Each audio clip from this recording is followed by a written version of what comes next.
செல்வ நிலையை உயர்த்தும் ரத சப்தமி 4/2/2025 அமாவாசைக்கு பிறகு வரும் 7வது நாள் திதியை சப்தமி என்பார்கள். இது சூரியன் அவதரித்த தினம் என்பதால் இதனை ரத சப்தமி என்று போற்றுகிறார்கள். காசியப முனிவருக்கு பல மனைவிகள் உண்டு. அவர்களில் ஒருவர் அதிதி. ஒருமுறை அவர் தன் கணவரான காசியபருக்கு உணவு பரிமாறிக் கொண்டிருந்தார்.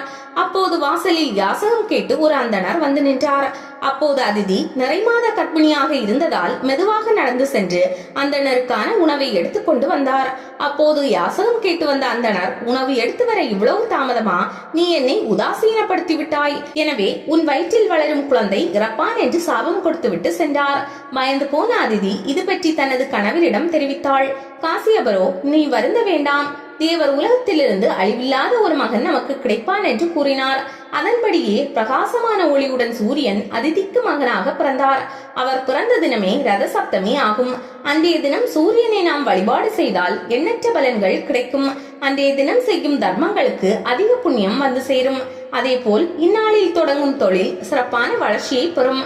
கணவனை இழந்த பெண்கள் இந்த வழிபாட்டை மேற்கொண்டால் அடுத்த பிறவியில் இந்த நிலை வராது என்கிறது புராணங்கள். தியானம், யோகாவை தொடங்க ரத சப்தமி சிறந்த தினமாக பார்க்கப்படுகிறது.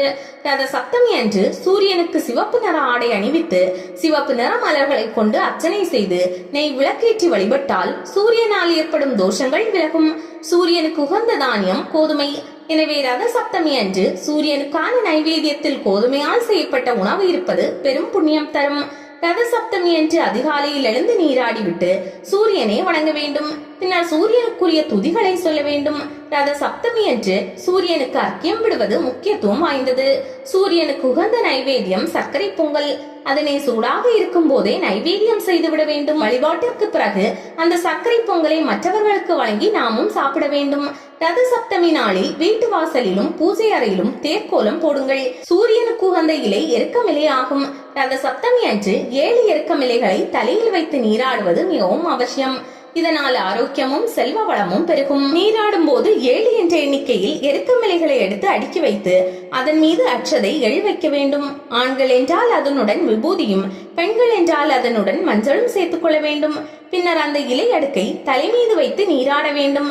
இவ்வாறு செய்வதன் மூலமாக மின்சாரம் எப்படி உலோக கம்பி வழியே பாய்கிறதோ அப்படி சூரியனின் 7 வகை கதிர்களும் அன்று மட்டும் எருக்க நிலை வழியே இழுக்கப்பட்டு நம் உடலில் பாய்ந்து உடல் உபாதைகளையும் நோய்களையும் நீக்கும் என்பது ஐதீகம். சூரியன் நாராயணரின் அம்சம் என்பதால் ரத சப்தமி தினம் அன்று பெருமாள் கோயில்களில் அவர் சூரிய பிரபை வாகனத்தில் எழுந்தருளி பக்தர்களுக்கு அருள் வழங்குவார். சூரியன் வழிபாட்டை தினமும் கூட செய்யலாம். இப்படி தினமும் அதிகாலை நீராடி சூரியனை வழிபடுவதன் மூலமாக செல்வந்தராக உயரும் வாய்ப்பு கிடைக்கும் என்று புராணங்கள் தெரிவிக்கின்றன. பீஷ்மரின் வலியை தீர்த்த எருக்கமிலை. குருஷேத்திர போர்க்களத்தில் உடல் முழுவதும் அம்புகள் துளைக்கப்பட்டு அந்த அம்புகளை படுக்கைகளாக மாறிய நிலையில் படுத்திருந்தார் பீஷ்மர். அவரது உடல் முழுவதும் வேதனையில் துடித்தது. பீஷ்மரின் தந்தை, நீ விரும்பும் நேரத்தில் தான் உன் உயிர் பிரியும் என்ற வரத்தை பீஷ்மருக்கு அளித்திருந்தார். ஆனால் தற்போது அவர் உடல் அடையும் வேதனையால் தன் உயிர் இப்போதே பிரிந்தால் என்ன என்ற எண்ணம் அவருக்கு வந்தது. அப்போது அங்கு வந்த வியாசரிடம் தன்னுடைய இந்த நிலைக்கு என்ன காரணம் என்று கேட்டார். அதற்கு வியாசர், ஒருவர் மனதாலும் உடலாலும் மற்றொருவருக்கு செய்வது மட்டுமே தீமை அநீதி என்றாகாது. நம் முன்பாக ஒரு கெட்ட செயல் நடக்கும் போது அதனை தடுக்காமல் இருப்பதும் கூட பாவம்தான். அதற்கான தண்டனையையும் அந்த நபர் அனுபவித்தே ஆக வேண்டும்.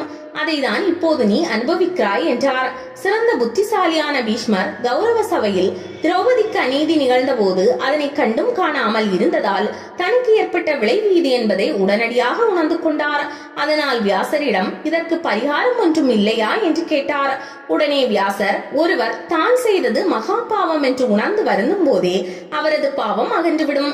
அதே நேரம் திரௌபதி கௌரவ சபையில் அனைவர் முன்னிலையில் காப்பாற்றும்படி கதரும் போது கேட்காதது போல் இருந்த உன் செவிகள், பாராதது போல் இருந்த உன் கண்கள், இது அநீதி என்று சொல்ல தவறிய உன் வாய், அளப்பரிய வீரம் இருந்தும் உபயோகம் என்று இருந்த உன் வலுவான தோள்கள், வாளெடுத்து எச்சரிக்காத உன் கைகள், இருக்கையிலிருந்து எழாமல் இருந்த உன் கால்கள், நல்லது எது கெட்டது எது என்று சிந்திக்க தவறிய உன் புத்தி இருக்கும் தலை ஆகியவற்றிற்கு தண்டனை உண்டு. அந்த வேதனையை போக்க சூரியனின் அனுக்கிரகம் தேவை என்றார். பின்னர் எருக்கமிலைகளை கொண்டு வர செய்து பீஷ்மரின் கண், காது, வாய், கை, கால், தோள், தலை ஆகிய 7 அங்கங்களையும் அந்த எருக்கமிலைகளால் அலங்கரித்தார். இதையடுத்து அவரது வேதனை குறைந்தது. கொஞ்சம் கொஞ்சமாக மன அமைதியடைந்த பீஷ்மர் தான் நினைத்த நொடியிலேயே தன்னுடைய உயிரை துறந்தார். அப்படி அவர் மரணித்த தினம் ரத சப்தமி மறுதினமான அஷ்டமி திதி ஆகும். எனவே அதனை பீஷ்மாஷ்டமி என்பார்கள். பீஷ்மர் இறுதி வரை பிரம்மச்சரியத்தை கடைபிடித்தவர். எனவே பீஷ்மாஷ்டமி அன்று புனித நீர்நிலைகளுக்கு சென்று பீஷ்மருக்கும் தன் முன்னோர்களுக்கும் தர்ப்பணம் செய்பவர்களுக்கு எண்ணிய வாழ்க்கை அமையும், வாழ்வில் இன்பம் நிலைப்பெறும் என்பது ஐதீகம்.